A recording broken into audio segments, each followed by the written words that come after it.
Welcome to Talking New York Real Estate with Vince Rocco. Our show is all about the exciting world of real estate and in particular, how it relates to the luxury New York marketplace. But if you are not planning a real estate transaction in New York, we still have plenty of information you can use no matter where you are.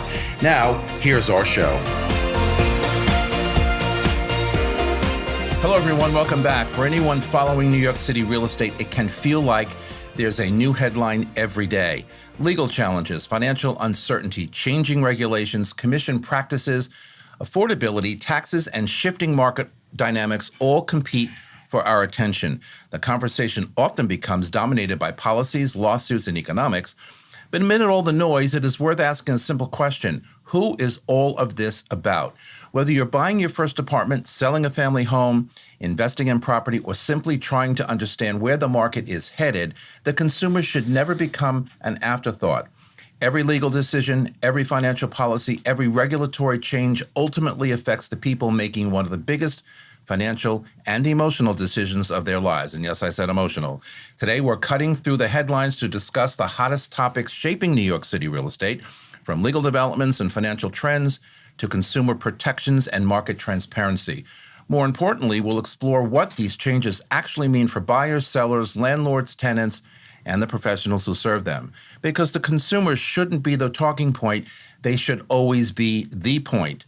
And here on set with me today is Peter Grabart from Grabart and Blumenfield Law and David Rodriguez from Cross Country Mortgage.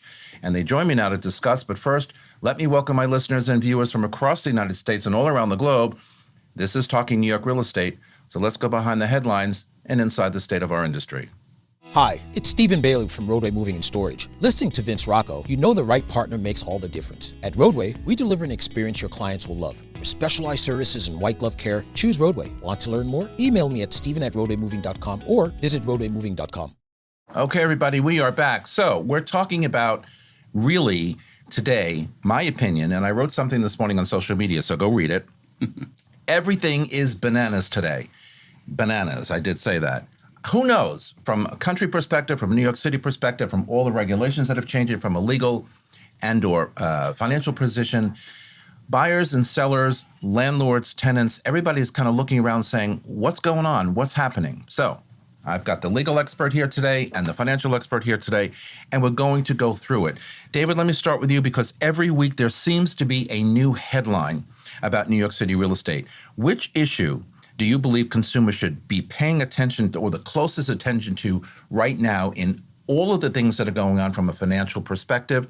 And we'll ask Peter in a minute about from a legal perspective. What is the hottest issue they should be paying attention to?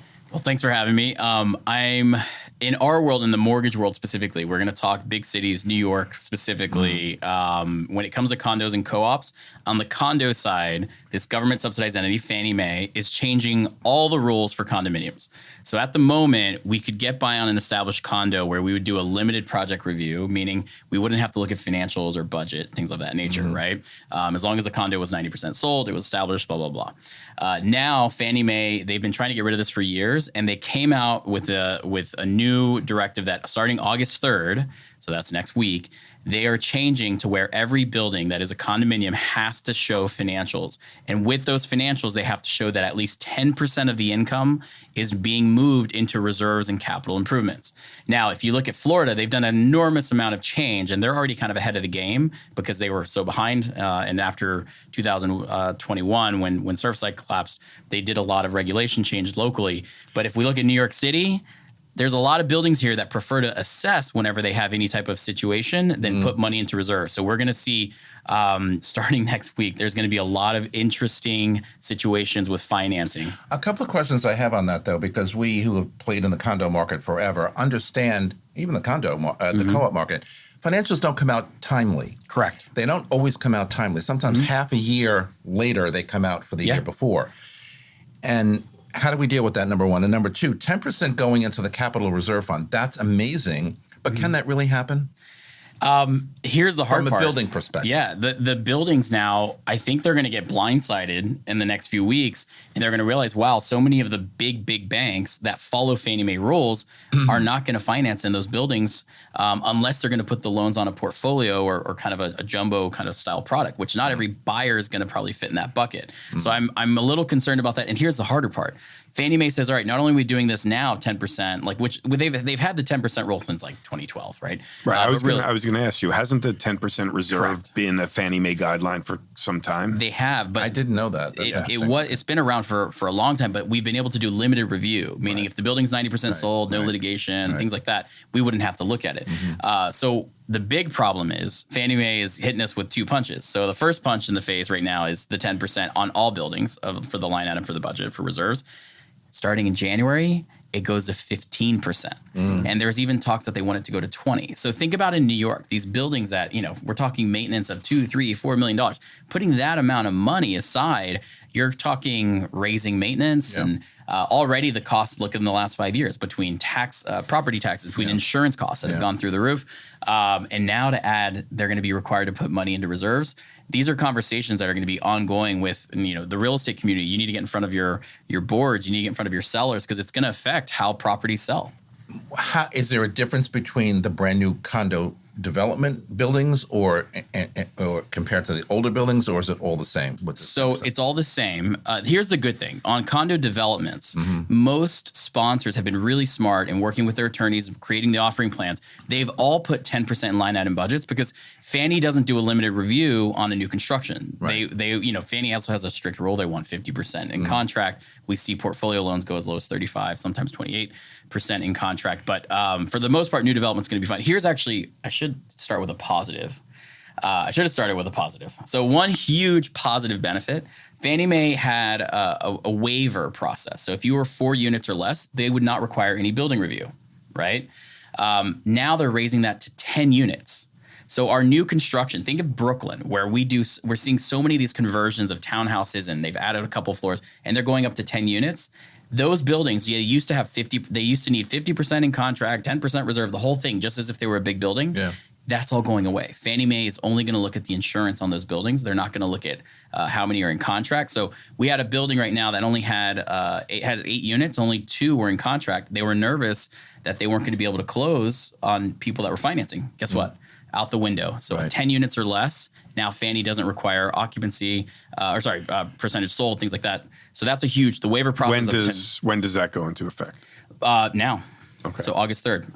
So that's August a huge 3rd. Win. Yeah. And we've implemented this. So a lot of my buildings in the last few months, I've been using the Fannie Mae 10 unit or less. So I keep joking with everybody in our community, in our office. I'm saying, I'm the number one banker of condo financing 10 units or less, jokingly, because it's the easiest process, right? Oh, listen.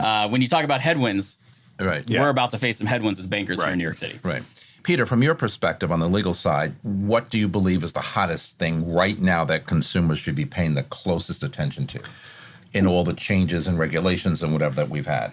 Yeah, well, the most newsworthy and the most relevant these days is the pied-à-terre tax surcharge that how could we forget that the city has put into place. That's definitely causing some panic and some stress, not only for consumers who are in the market, but for people who already own their pied-à-terres and are now going to get hit with the surcharge. Vince, will you explain what a pied-à-terre is for those that are outside of New York City and don't speak French? It's a French term for part-time residents. Right. You don't live in it full-time. A second home. Right. So, yeah. But to your point, though, I saw something yesterday where, and I don't remember where it's coming from, where they're listing, they notified all the $5 million and above owners of pied-à-terre, but they're also now listing who they are in the newspaper or wherever it was. And I'm thinking, is that a privacy issue? I haven't seen that. I'll look into that. But for the first 2 years of this program, the $5 million and above assessed value only applies to single-family townhouses and homes.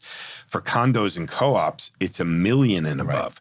Right. And the reason for that— that's assessed value, correct? That's assessed value. And the reason for that is because the city's method of assessing value is very archaic. Yeah. Assessed value is significantly lower than market value.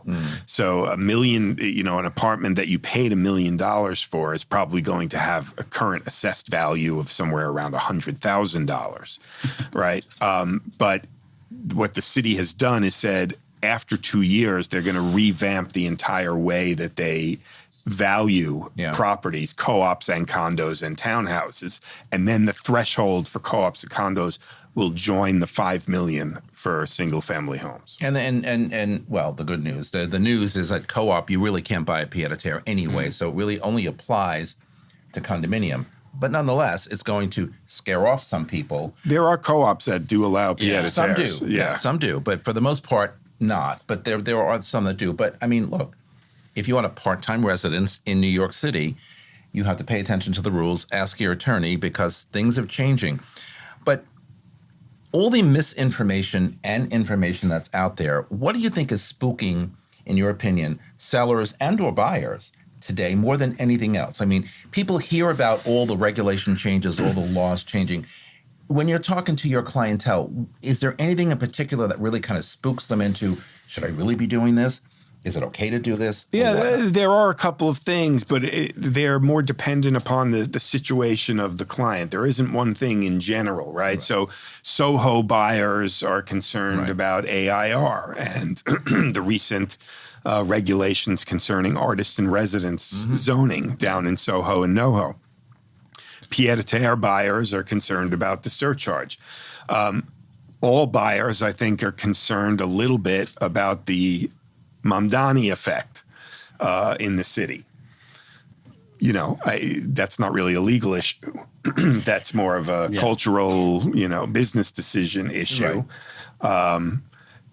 Well, it can turn into a legal issue from the perspective of, when they talk about freezing rents or the rent stabilization laws or rules, and people are starting to say, hey, you can't do this. Here are the reasons why. I'm going to call my attorney, or I'm going to do this or that. It isn't technically a legal issue, but it can become one, right? Certainly. Definitely for renters, definitely for landlords. Right. But not so much for, the individual looking to buy a home in the city. From regulatory changes or any legal issues, has there been any one in particular that's had the greatest impact, in your opinion, on consumer? Again, whether it's seller or buyer, any of the recent changes that we've had. Now, I'm going to ask David from a financial perspective as well. Any one thing that really is kind of like getting people crazy? There's not really one thing. Like I said, it's more dependent upon individual, the particular circumstance that the person is looking at. A pied-à-terre buyer in Soho is going to get hit with multiple issues that they need to be concerned about. But for the general consumer, the concerns are the same as they've always been. How high is my maintenance going to go? Where are my property taxes going to go? Where are interest rates going? Right. It's not so much regulation based; it's more financing based. I am excited about the co-op rules that are changing with board packages. That's going into effect shortly, where basically a co-op has to review a package within, and don't quote me on this, within 15 days, correct? Or what? And so, sorry again? Or what? That's the hard part. I don't know how it's going to be regulated. That's a good question. But or what? I do like that there will be a little bit of pressure. That being said, I can just see these management companies, like already, I saw the other day a $700 questionnaire fee. Yeah. I can just see this going to through the moon. Right? Yeah. So that's going to be kind of interesting. Peter's representing one of my buyers, and I was just telling him before the show started, it's a condominium, and we're still waiting beyond. The waiver? We're still waiting for the approval. It's been way over 2 weeks.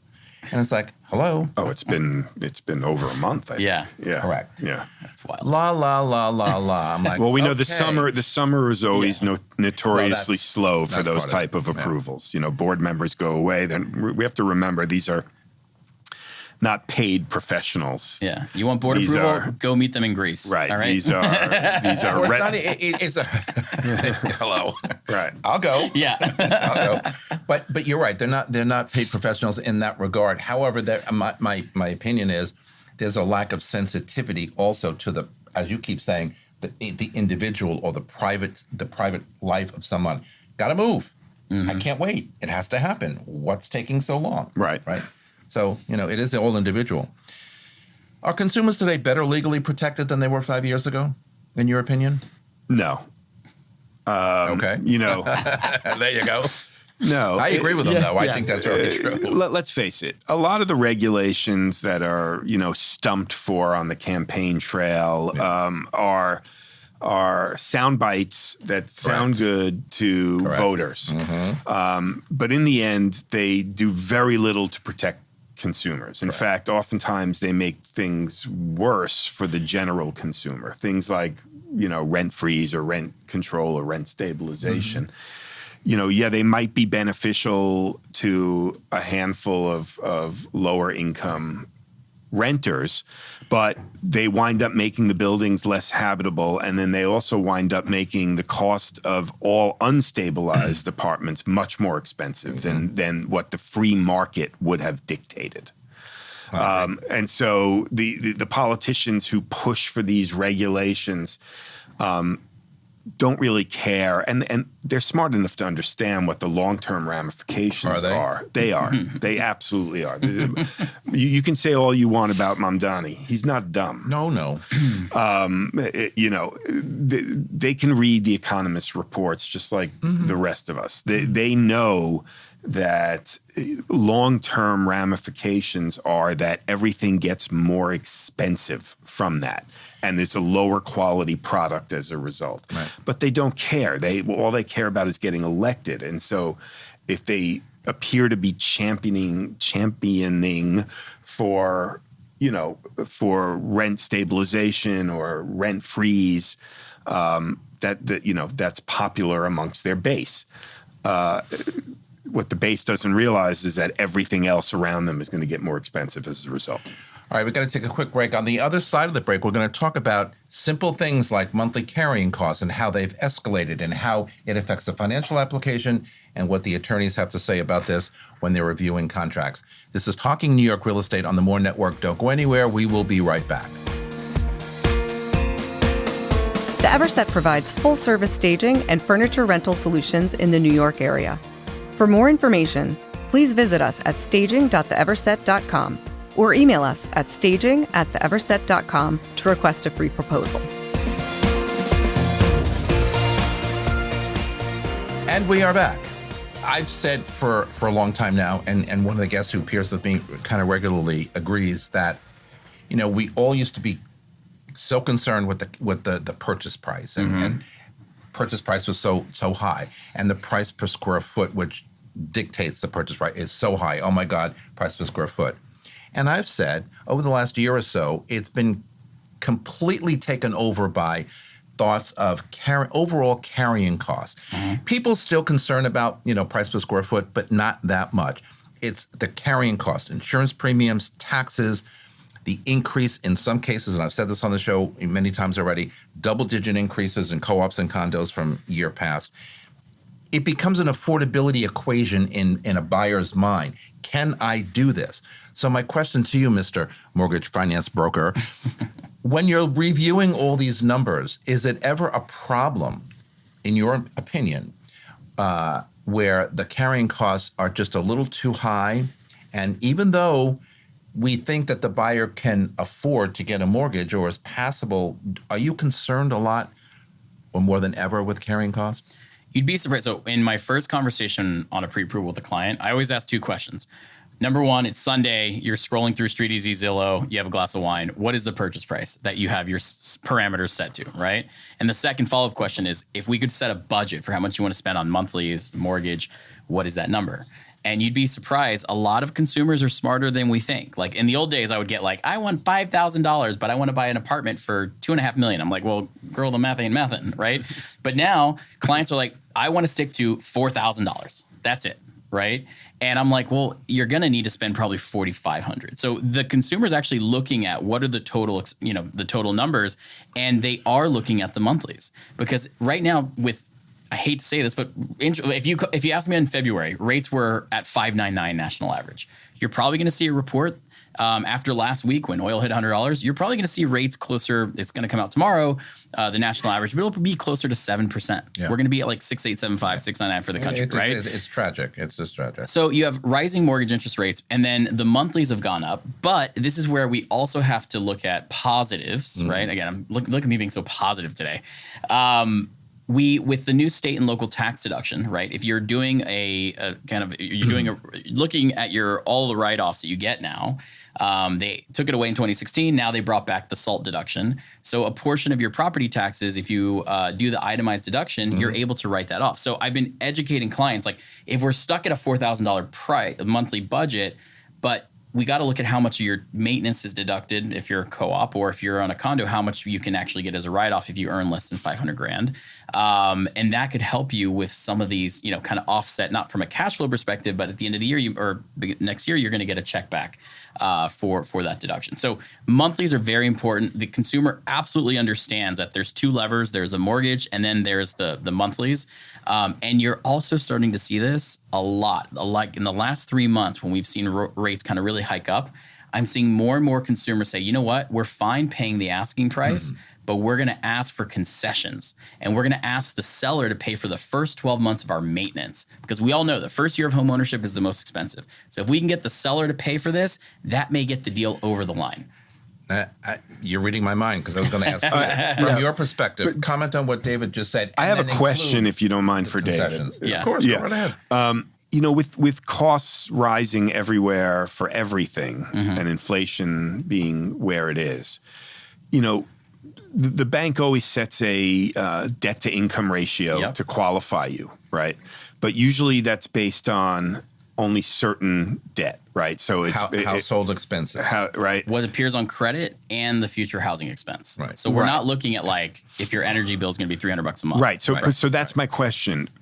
From a macro standpoint, when the bank sets that debt to income ratio to qualify a buyer, does it take all of the general consumer's spending into account when setting its guidelines? So as things get more expensive in general, will the bank say, oh, well, now your debt to income ratio has to come, has to be lower because it's so much more expensive to live in the world? So when you're talking that's a good question. Conforming rates, like conforming product, Fannie Mae, technically Fannie Mae doesn't ask a lot of questions. It's kind of loosey-goosey. They look at your gross income if you're a W-2 employee, and they're going to say, we'll allow up to 49.9% if you have enough reserves. Wow. Okay. Right. So, and you think about it, if we were spending here in New York 49.9% of what we earn as a W-2 employee, we're actually in the negative after taxes, after insurance, after, all the things. Right. So it is a loosey-goosey, in my opinion, kind of way of looking at things, but it's also not taking into account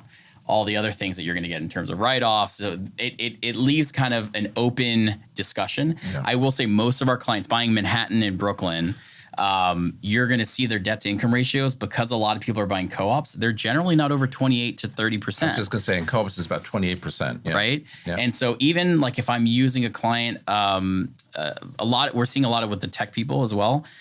We don't always use their restricted stock units. And so I'm only looking at their base salary versus their restricted stock units that get paid out, right?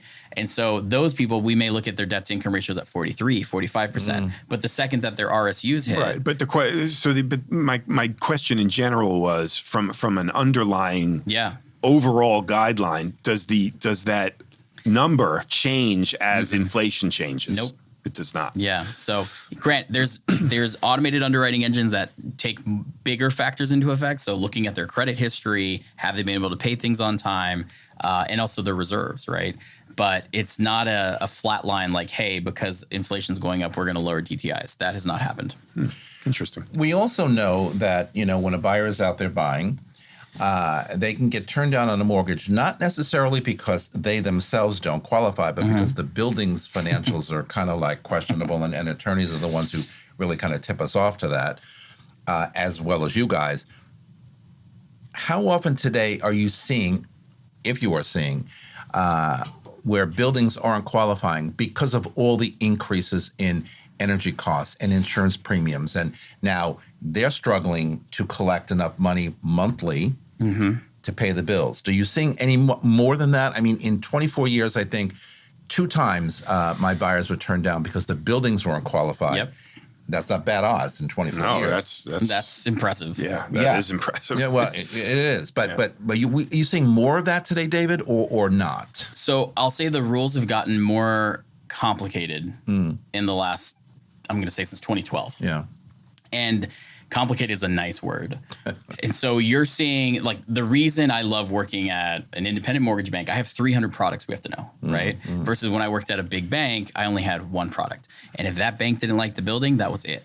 Now, if I have, a product that doesn't like the building, we move on and try to find a bank that will. Right. And you're seeing, so take co-op. Most co-ops, but when you look at, like, we want to see that you have enough income to cover expenses, not a big ask, right? But you'd be surprised how many of them actually have a negative. They're running in the negative, Right. And they're not running in the negative. I'm not talking depreciation. I'm talking running in the Before negative. No, running in the negative. And Yeah. again, banks follow Fannie Mae guidelines. Fannie Mae is strict. If you have over 5% negative financials for 2 years in a row, they're not going to love you. Yeah. And so we are seeing banks being declined, and we're having to use creative financing to get those buildings done, and then also take into effect the facade work that's being done for Local Law 11. absolutely. Right, I was gonna say, yeah. So that's a huge issue. And then now the one that Fannie Mae is going after banks, and they're recalling a lot of loans, is for litigation. Yeah. So they're saying, hey, you have a slip and fall for $10 million, but your insurance only covers $5 million. What happened here? And they're making the banks buy those loans back.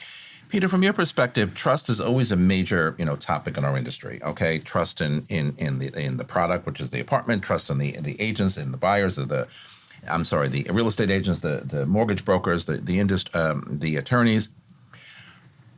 How much transparency are you seeing? Has transparency rather changed at all lately in making trust a little easier, or is it still kind of a closed little world where you only tell people what they need to know and then hope for the best?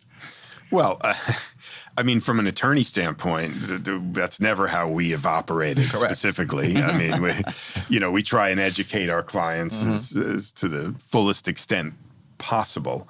I will say what I am seeing is that the agent is expected to be much more of a market expert and a legal expert these days than ever before. Right. Normally, the agent's But we're not role, supposed to be legal experts, though. You're right. not But legal we're not- experts, but Right. but there's an expectation Yes. that they should know, the market and some of the market pitfalls, and those include regulations and zoning issues and things along those lines. Whereas, when I started doing this, the agent, searched the database, showed 1 million apartments. Do you like it? Great.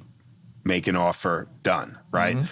But now, the agent who doesn't prep the Soho buyer properly for what the new AIR regulations are, or doesn't prep the, second home buyer for the new pied-à-terre tax surcharge, is not really competing with other agents that are doing that, because all of that information is very, very available with a few clicks of the search. And if you're showing somebody, apartments, and you're not mentioning those things, and then you're handing the deal off to the attorney, and the attorney is the first time that, that they're hearing this, they're going to be like, well, why didn't the agent explain that to me about this particular marketplace that I'm looking in? And why am I only hearing about this now? Why have I wasted the past 2 months looking at AIR apartments when a surcharge, when I'm going to be charged a fee of $400,000 to convert it to purely residential, So an agent that isn't an expert in their marketplace and the legal issues and the regulatory issues that go along with that marketplace, I think is doing a disservice to their client, but also isn't going to get that repeat customer or that referral because they're not coming across as an expert in their business. Yeah, and I'm going to get to a question about or the consumer or the buyers asking better questions these days than not. But before I get there, we talked about carrying cost, right? Assessments is a major part of carrying costs these days. I have to tell you something. I'm in this business 24 years. I have never seen the amount of assessments in buildings like I do today. Off the charts, out of control, ridiculous. And a couple of buildings that I work in regularly, there's one assessment after the other, after the other, after the other. They just never end. And this goes back to what I said before. Are they collecting enough money monthly to pay their new bills or not? That's the issue. So And they're not. Right. So most people buy an apartment, I think David would agree, on what they can afford to pay per month. Correct. Right? Right. It's not so much about, price per square foot anymore. No. Because it's how much can I afford each month, right? And that's how the bank looks at it as well. Yep. When Especially a decide- first-time buyer. Right. So buildings that keep their common charges or their maintenance at a lower amount are more attractive from a market value standpoint. Yeah. They can And that's how charge- they used to always price. Like, Right. we go back 20 years, everything was priced on the maintenance, Yeah. right? A co-op Yeah. would price better if the maintenance was lower. And they've all Correct. kept that so same the lower, mindset. Right. The lower the carrying costs monthly, the predictable ones, then the more valuable the building, the higher the price, usually, right? And so, lots of co-ops and condos are reluctant to increase their monthlies to a point where they could build substantial reserves for those future capital improvement projects because it reduces the market value of the apartments for the people who want to sell, right? And they'd rather assess on an as-needed basis. Now, that's not necessarily a bad thing, right? Because if you're paying for capital improvements on an as-needed basis rather than having an elevated monthly carrying cost, having money stockpiled for the future, it's kind of 6 of one, half a dozen of the other. They could do it the other way, but then that's going to have an effect on the market value. But correct me if I'm wrong. When there is an assessment in the building, from a personal tax perspective, you can write off more on the assessment amount than you can on your maintenance amount. Is that correct? Well, no, because you can, if the building spends money on capital improvements from its reserve, there's still a deductible element of your common charges for the money spent. It doesn't have to be that you've actually outlaid it in the form of an assessment. If it's already built into your common charges and then they've spent it, they will let you know what portion of your common charges was So if I'm for an that owner and they purpose. tell me your portion is $40,000, right? You can either pay it up front or you can break it down over a 12-month period, 24-month period, whatever. That portion, though, of that $40,000 is tax deductible, correct? It depends on the improvement. It depends on what it's Well, that for. too, yeah. Right. If it's for general repairs and maintenance, generally not. Because not every repair is considered a capital improvement. Correct. I feel like we're going to start seeing buildings go back to the old school way of flip tax. Right? We're seeing a lot of that, too. Or on the condo side, we're going to see mandatory condo contribution fund, kind of like what you do on a new development. on a new development. I feel like we're going to start seeing that. I think so. In some format. And then you're going to see one of the big caveats in this new rule for Fannie Mae is that if you get a reserve study done and you're holding the highest amount that's listed on the reserve study in reserves, you can omit that 10% line item. Oh, that's reserve. interesting. But But it costs a lot of money The to big do a question is reserve the study. reserve study, right? So, I think this is where, if you're a reserve study person out there, this is your opportunity to get out there and start selling reserve studies, right? Because buildings are going to need it. We should start that business. Let's do it. Let's what do are we it. going to call it? There you Pete and go. Dave's Reserves. Yeah. Listen, it's true. And my next question is going to be about, are sellers and buyers really asking, better questions today? And I got to tell you something, when I'm out with buyers or when other agents call me to show one of my listings, one of the first questions I get these days is there an assessment in the building? Or, Vince, when I take my buyer out to see something, is there an assessment? They're so assessment focused because I've never seen so many in my career. Well, assessments. It's all over the place. Assessments are a good negotiating point, right? So if there's a building with an assessment that's going to continue for a year beyond closing, a lot of buyers will try and say, well, the seller has to pay that assessment in full prior to closing. I make my sellers pay that, exactly. Smart. I make it part of So, the negotiation. that can be used as a negotiation tactic. Yeah, sure. I mean, if the buyer says I can't afford that and the seller says I want to sell, well, you got $20,000 left at the closing table, write a check. Yeah. Done. Makes a lot of sense. Well, when it works. Yeah. Sometimes it doesn't. But what other questions are they potentially asking that they maybe never asked before? Smarter questions, better questions, assessments. One of them that I hear all the time. I could tell you what I'm experiencing for the first time. Oh, this is going to be good. I already know it. Yeah, you know what it is. So, and more with the high net worth purchasers, okay, the tech savvy people. They're taking the contract that it was prepared, right, with the riders. They're sliding it through ChatGPT or one of the AI it's so fun. companies. I knew we were coming to this topic. Right. Here. And we need a little jingle. And for today's session on AI. Coming up after the break, AI. So the AI programs that are using are summarizing the contract, spitting out the highlights, and then saying, here's what you should be focused on. Here's what maybe you want to push back on. Here's this and that.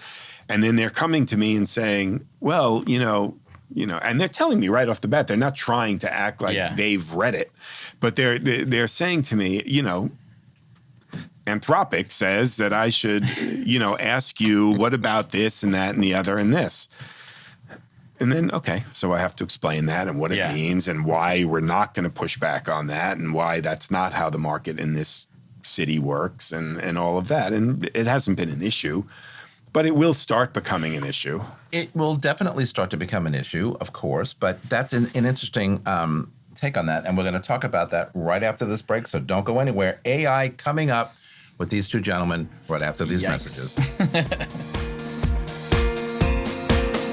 This podcast is supported by the More Network, powered by Brown Harris Stevens. Real estate touches every aspect of our lives, from design and architecture to investing and the economy. Now there's a way to get all your real estate information in one place. The More Network. With more than 20 podcast and webcast series, the Mastery of Real Estate Network is powered by Brown Harris Stevens, one of the country's most distinguished brokerages. Discover advice from notable entrepreneurs, compelling topics, and access to top global real estate experts. Subscribe to their YouTube and Apple podcast channels by visiting GetMoreNetwork.com.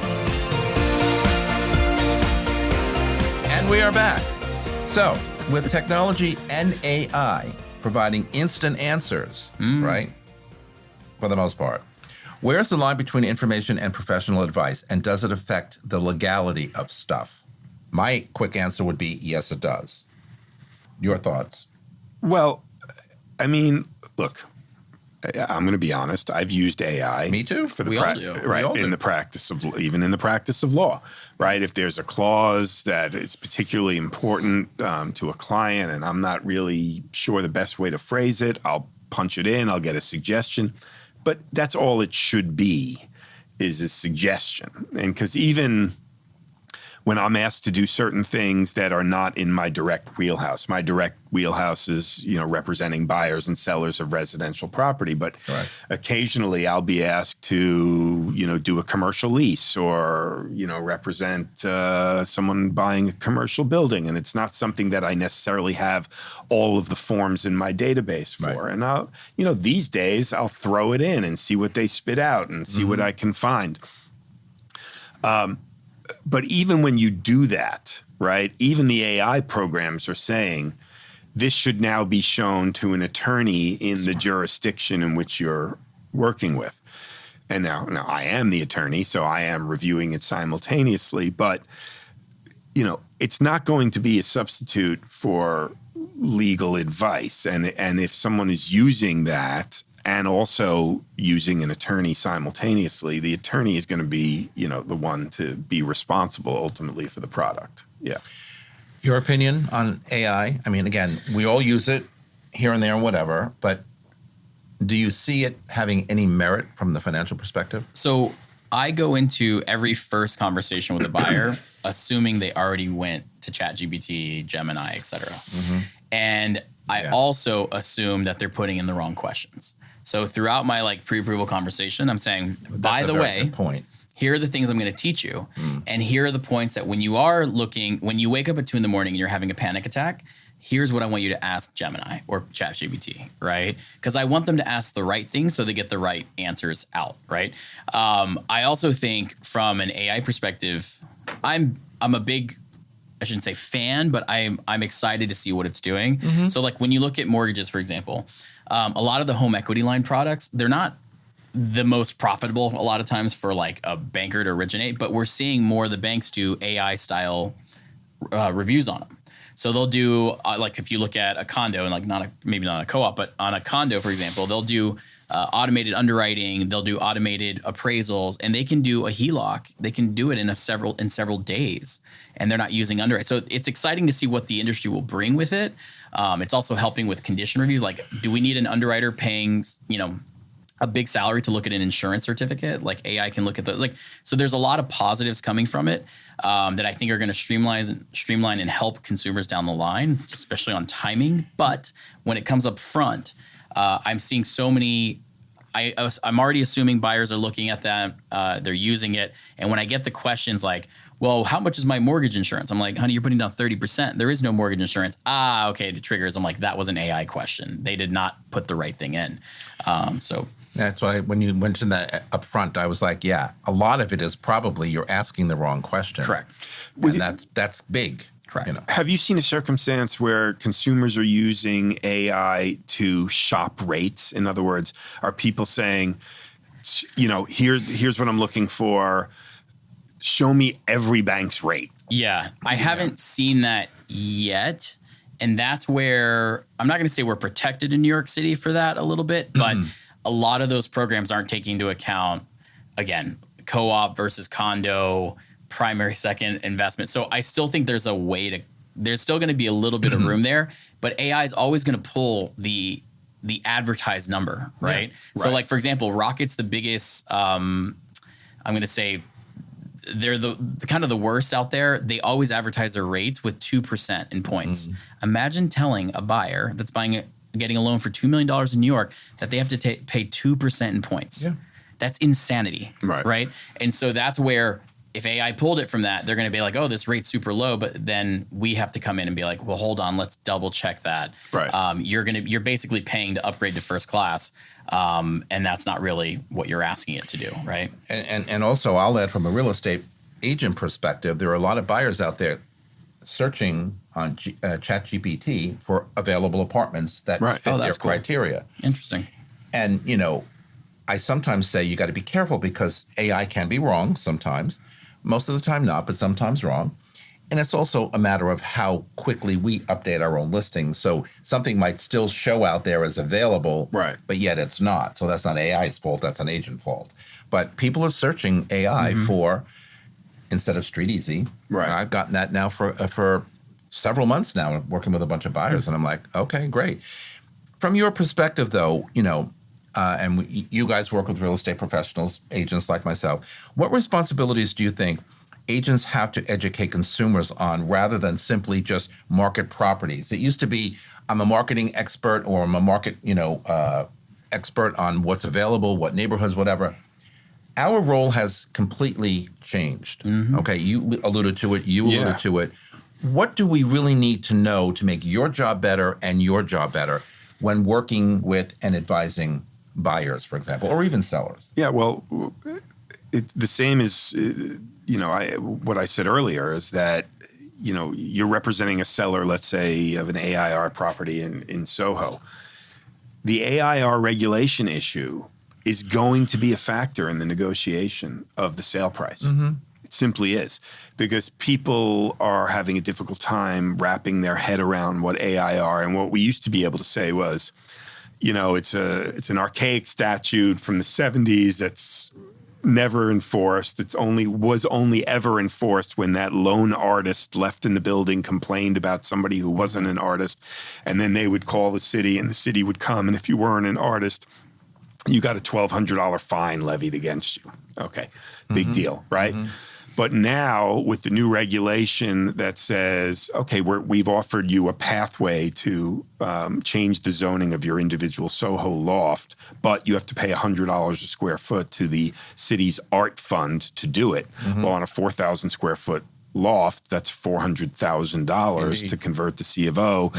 And that is going, for someone who was planning on doing a gut renovation and is now worried about whether or not they're going to get a permit from the Department of Buildings because they're not an artist. Are they going to be able to do the renovations they want to do?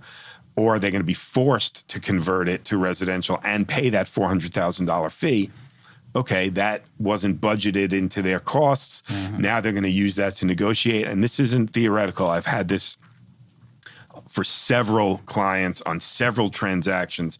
Some have been successful in negotiating the price down as a result. Some have walked away as a result. Some didn't care. There's been all sorts of, conclusions reached.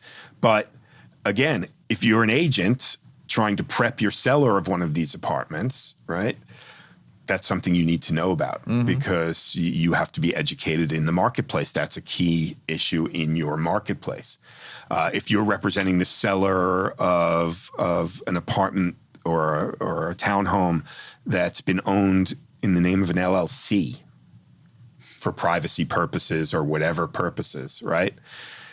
If the assessed value is over the threshold, that even if the owners of the LLC have lived in the apartment as their residence, it's automatically not a primary residence. So now that surcharge is going to be charged, right? And so the buyer who's taking over the taxes might get hit with that surcharge because the seller back in January was an LLC. So now the contract has to have language that protects the buyer for that instance. What if when they get their next property tax bill, there's the pied-à-terre surcharge because the seller was an LLC? We don't want to have to pay that. These are all factors that will come up now that as an agent you should be aware of and try and be proactive with. I'm doing a high-end townhouse deal right now that you know about, and it's in an LLC. This is interesting. Unfortunately, they went with somebody else because the agent the manager had to get involved. You too. A bank from California. Good luck. Anyway, bottom line is, that's interesting. I didn't know that. Okay, well, there you go. I would say, we've said for years, like an agent in New York City has to know a mile wide, a foot deep, right? And I think now it's gone like to 10 feet. Right. And this is where you've seen the formation of teams really, like the people on teams where I'm seeing the most successful ones kind of get out there is they have somebody in their group specifically, like before they have a listing or when they have a new buyer, there's somebody on that team that's checking Department of Buildings, ACRIS, all before even an attorney's involved. For those people that don't have a team, I tell our agents all the time, like, you have to get in front of me and Peter before you make an offer. Like, I want to know if I pre-approved a client before you're making an offer on a building, you got to send me the building because I'm going to check HBD. I'm going to check if there's local law 11. I'm going to check if there's, any litigation on the courts. A garage that has an unsafe condition that makes the building unlendable or something like that. And now I'm going to be a pain in the you-know-what, and I'm going to say, before you make an offer, I want to see if there's a client that's putting 10% down, that has to go Fannie Mae. Yeah. So I'm going to say, I need to see a budget before you make that offer. Yeah. And so if you're a selling agent, you should be out there asking for the budget. Like, there's so many things right now. So when we teach a class on this, like creating your team in New York City, because New York City is very complicated, right? So you want to do $1 million, $2 million sales, and you want those commissions, cute. But girl, you better work. Right? And you better get your team together, and you're going to depend on us. But the best part about New York City, and I say this about when I do financing anywhere else around the country, everybody here is expected at a minimum to be an expert. And that's the fun part, because everybody I talk to that's across from me, they know what the hell they're doing. Well, and that's what I was alluding to earlier when I said, the world in our industry here in New York City, I can only talk about New York City, has changed. And we have to be more than the expert, and we have to be that almost everything to everybody with the help of the team members, of course. Right. But if you can change one law, one regulation, or any industry practice to better serve all of our consumers, buyers or sellers, what would it be and why? Oh, boy. I mean, it's a very, I can come up with 10, but one, that's really important. I think removing rent regulation would be altogether, in my opinion, rent regulation is a socialist construct, and I don't use socialism as a dirty word. No, I agree. But if you've read, leading economists on the subject, right? It does not benefit the residents of the city. From an economic standpoint, it simply does not. If you let the free market, right, control pricing, the price of everything would come down. Okay. But when you're controlling the pricing of a handful of product, it makes everything else much more expensive than it would have been. And that causes landlords to charge more. That causes, groceries to charge more. That causes everything to increase. So I think deregulating pricing when it comes to real estate would be the overall best thing for the city. I totally agree with that. I'm not so sure we'll get there, but I totally agree There's with that. no chance. What? Yeah, I was like, there you go. What one law or whatever that you would, I mean, again, we have this many of them, but which one would you do? I'm not going to say it's a law. I think it's more of a New York. This is very New York City specific. The one thing I wish we could see here in New York that is more of a marketplace item. I have so many buyers that do really well. They've worked their, tails off, but to save $200,000, $300,000, $500,000 in this city is almost impossible. So what I would love to see is buildings that allow 10% down, right? Which we see some condos will, and I want to see condos that allow, especially in the entry price points, 5% down. Because we have product out there. There are a ton. We have a ton of product that will allow 3 to 5% down for first-time buyers, and I can't use it at all in New York City. And if I told you how many people don't have mom and daddy, the bank of mom and dad, they don't have, Is that a building issue though, David? it's building. Yeah. So I've seen condos where I've fought with agents. I'm like, I can see here that you were you were a conversion building specifically meant for first-time buyers. In your original bylaws, it allowed 5% down, and now these owners that have been there for 30 years are like, nope, we want 20. Yeah. On a condo. And so that's what I want. I want to see more people into homeownership. The question I ask always at the beginning of every conversation is, what inspired you to kick off your search? And you know what? It's never the American dream or I want to raise my family in this place. No, it's like, I'm tired of the damn rent, right? That's every single conversation. So if we have people willing to pay that money, they can make the payments. Why are we requiring 20% down? That's my spiel. I totally agree. Comment? No? Like I once heard Fran Lebowitz say, I think it was New York is the most unaffordable That city. goes way back. But 9 million people live here. Yeah. Right. Right. So Very true. Yeah. By the way- people seem to find a way to live here, even though it's unaffordable. I didn't remember who said that until you just said that, but I remember it, and you're right. I mean, it's like, it is what it is. All right, complete this sentence. The biggest misconception consumers have today about the New York City real estate market is That it's impossible to buy here. That the city will never bounce back from whatever the complaint is of the day. I mean, we hear that constantly. We hear it with Dinkins. We hear it with COVID. We hear it with de Blasio. Now we hear it with Mamdani. He's going to ruin this, ruin that. It hasn't happened yet. When I go back home to Texas, everyone's like, is everything okay in New York? I'm like, yeah. I'm like, I can't. I'm like, it's impossible. I'm like, yeah, New York's impossible. I can't get into a restaurant 30 days out. I'm like, I'm like, it's impossible. And they're like, what do you mean? Is it unsafe? I'm like, no, it's not unsafe. I'm like, it's like, But your restaurant analogy is kind of funny because I say the same thing to people and they're like, what do you mean the restaurants are overpacked? You can't get anywhere. Have you seen the price of a meal, the price of food? I said, it's New York. With social media now, where like you open up Instagram and every blogger is like, you have to go to Oresh and to Fort Charles and to all of these restaurants. By the way, and this is with half the city on Manjaro, Zepbound, and Ozempic, right? All right, like what the hell? This is the best burger I've ever eaten. I'm like, okay, great, let me go. You can't get in. No. It's so frustrating. Yeah. I had dinner with some I'm hungry. Hello, I agree. I had dinner with a family last weekend up in Westchester, okay, not New York City. And my meal, I ordered a veal. It was absolutely delicious. Oh, my God. A veal, whatever. And it was $52. Yeah, well. Just the dinner. worst part is, to That's me, not the I'm appetizer not and even everything like phased. I'm No, like, okay. it's so Well, bad. they were all carrying on about it. I'm like, it's New York prices. Yeah. I mean, it's finally gotten up there, but it's New York. 52. I mean, I was a little like, what? For a piece of veal? I mean, really? $52? Yeah. No, it's worse when you go to a diner and you get, scrambled eggs and it's $32, Well, I wrote a piece this morning where you buy a cup of coffee. You got to read the piece this morning. Wait, I got to see this. Everything is bananas.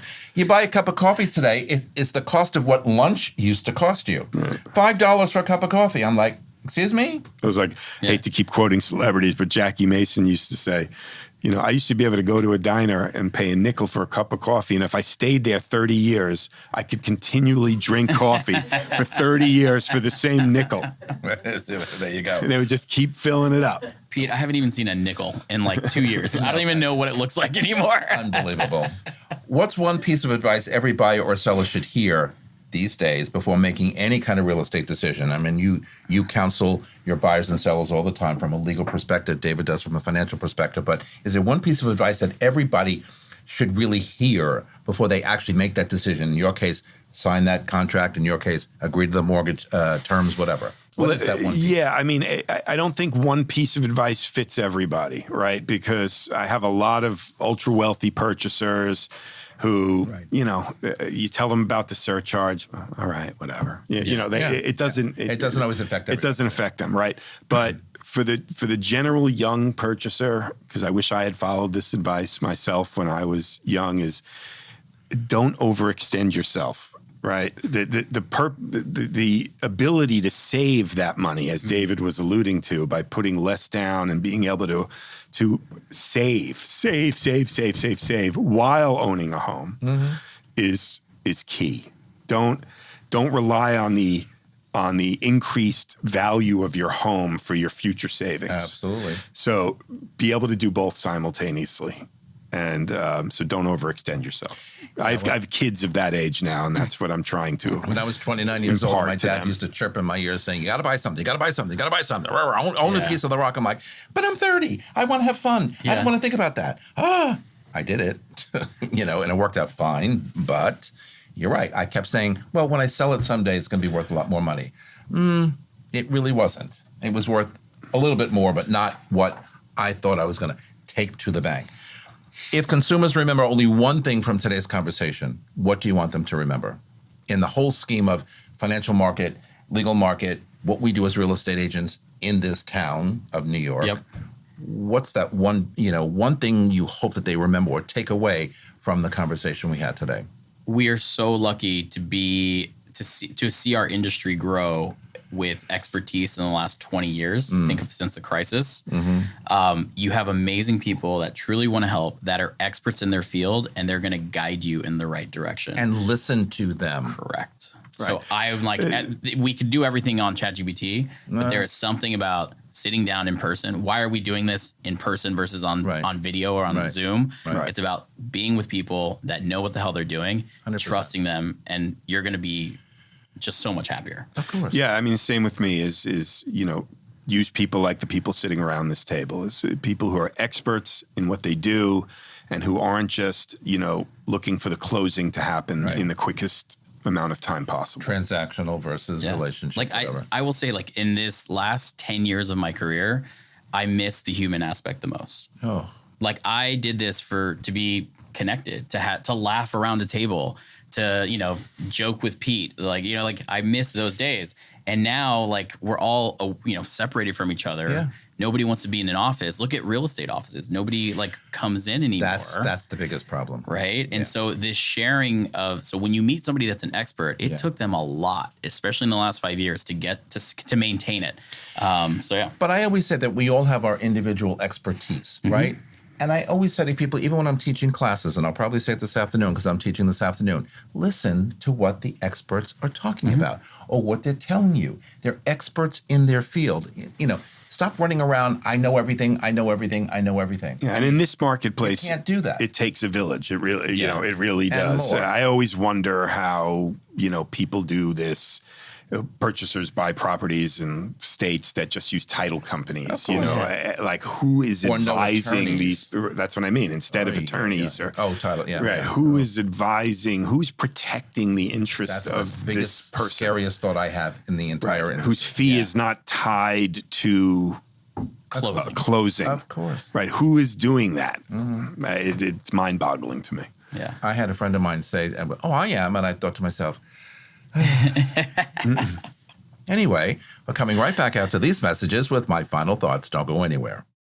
Hi, it's Stephen Bailey from Roadway Moving and Storage. Listening to Vince Rocco, you know the right partner makes all the difference. At Roadway, we deliver an experience your clients will love. For specialized services and white glove care, choose Roadway. Want to learn more? Email me at steven@roadwaymoving.com or visit roadwaymoving.com.